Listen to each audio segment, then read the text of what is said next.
Gujarat એટીએસે રાજસ્થાનથી ઝડપેલા ડ્રગ્સના case મુદ્દે સમાચાર સામે આવ્યા છે। 17 કિલો એમડી ડ્રગ્સ સાથે 7 આરોપીઓની ધરપકડ કરાઈ છે।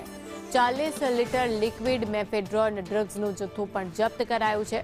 ત્યારે રાજસ્થાનના જોધપુર સોઇન્દ્રામાંથી જ આખી ફેક્ટરી ઝડપાઈ, જેમાં મુખ્ય આરોપી ગોવિંદસિંહ ચૌહાણ અને મોનુ ઓઝા ગોવિંદસિંહે પોતાની જમીન ઉપર આખી ફેક્ટરી જ શરૂ કરી હતી।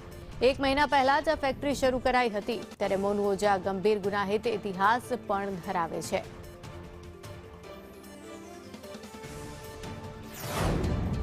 કે ગોવિંદસિંહ ચૌહાણના ખેતરમાં એમડી ડ્રગ બનાવવા માટેનું એક યુનિટ તૈયાર કરેલ છે અને હું અહીંયા ડ્રગ બનાવવા માટે આવેલ છું। એના આધારે જે જગ્યા છે એની રાજસ્થાન પોલીસને જાણ કરવામાં આવી અને રાજસ્થાન પોલીસ સાથે રેડ કરતા જે જગ્યા હતી ખેતરમાં એક ઓરડી બનાવેલી હતી।